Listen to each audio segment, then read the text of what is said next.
Hello friend, welcome to another blog video. তো আজকে আমি নিয়ে চলে এসেছি কালিম্পংয়ের একটি ভিডিও ডেলো পার্কের এবং অন্যান্য জায়গাগুলো, যেটা আমরা সেকেন্ড দিন ঘুরেছিলাম। তো ভিডিওটা কন্টিনিউ করো স্কিপ না করে। যারা আমার চ্যানেলের নতুন ভিউয়ার্স তারা প্লিজ চ্যানেলটাকে সাবস্ক্রাইব করে পাশে থাকা বেল আইকনটা বাজিয়ে দাও।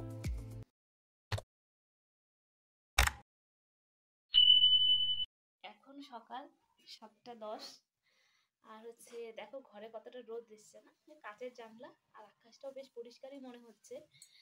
তো নিজে নামি তাহলে পুরো বুঝতে পারবো যে মেঘলা কি আকাশের কি অবস্থা। এখান থেকে তো রোদই মনে হচ্ছে, রোদের ছাটা আসছে ঘরে।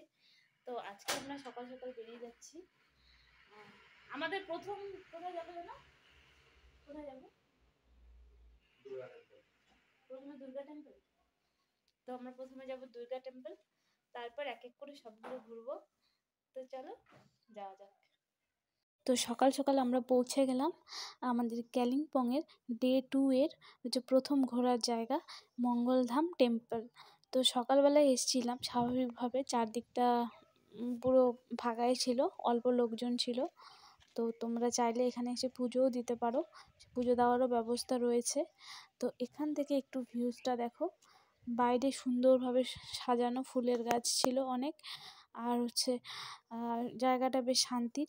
আর এরপরে আমরা চলে গেলাম ডেলো পার্কের উদ্দেশ্যে। ডেলো পার্কে যাওয়ার পথেই রাস্তাতে পড়বে ত্রিরত্ন বুদ্ধ পার্ক। এটাও খুবই সুন্দর, এখানে কোনো আলাদা করে এন্ট্রি নেই, রাস্তা থেকেই তোমরা দেখতে পারবে।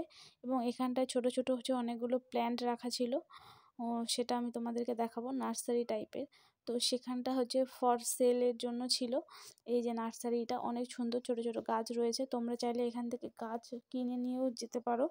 তো এখানটায় লেখা ছিল, আমরা যদি আইটেমগুলো এখান থেকে কিনি, সেটা অ্যাকচুয়ালি ওটা এই ত্রিরত্ন বুদ্ধ পার্কে কন্ট্রিবিউশন হিসেবে আমাদের টাকাটা যাবে। সামনে আমরা এসছি এখন 8:30 বাজে, প্রায় ফাঁকা। চলো ভিতরে যাই। আমরা এখন রয়েছি ডেলো পার্ক। তো পার্কের চারদিকটা একটু দেখে দাও, প্রচুর ফুল, সুন্দর সুন্দর। আমরা সকালবেলা এসছি, অনেক তাড়াতাড়ি আমাদের আসা হয়ে গেছে, প্রায় ফাঁকা, আমরা এই কয়েকজনই আছি।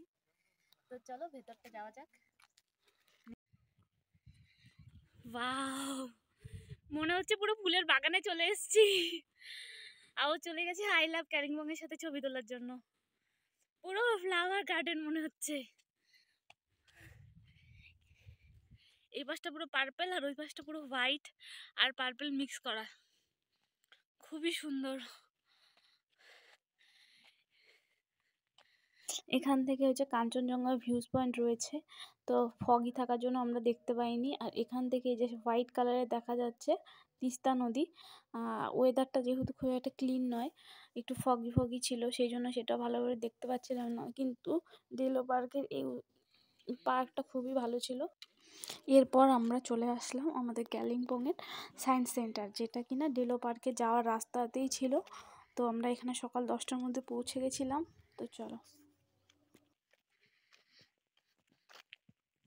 যাওয়ার জন্য প্রথমে আমরা টিকিট কেটে নিয়েছিলাম পার হেড 40 টাকা করে, আর আমাদের গাড়ির জন্য 20 টাকা, টোটাল 100 টাকা। দুজন মিলে 40 80, আর 20 টাকা, 100 টাকা দিয়ে টিকিট কেটে আমরা ভেতরে ঢুকে গেলাম। তো এখানেও আমরা 10টার সময় ঢুকে গেছি, এটা 10টার সময় খোলে, 10টা থেকে 4টা পর্যন্ত খোলা থাকে। তারপর আমরা একদম ভেতরে চলে গেলাম। তো দেখো,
প্যারাগ্লাইডিং করার এই ক্লিপগুলো হচ্ছে আমরা সায়েন্স সেন্টারে যখন ছিলাম সেখান থেকেই হচ্ছে নেওয়া ওটা, কারণ সায়েন্স সেন্টারের উপর দিয়ে উঠছিল। আর হচ্ছে যারা যারা তোমরা প্যারাগ্লাইডিং করতে যাও ওখানে গিয়ে ডেলো পার্কের সামনে কাউন্টার রয়েছে, তোমরা সেখানে গিয়ে কথা বলতে পারো। তো হচ্ছে এখানে অনেকগুলো ইয়ে থেকে ছাড়ে প্যারাগ্লাইডিং, অনেকগুলো বুকিং কাউন্টার রয়েছে। তো আমাদের হচ্ছে সায়েন্স সেন্টারের পাশে একটা বুকিং কাউন্টার, ওখান থেকে ছাড়ছিল প্যারাগ্লাইডিংগুলো। তো সেখানকার হচ্ছে যে কিছু ক্লিপ আমি নিয়েছি। তো দেখো, তো তোমরা যারা ইন্টারেস্টেড তারা যেতে পারো। তো ভিডিওটা কেমন লাগলো জানিও।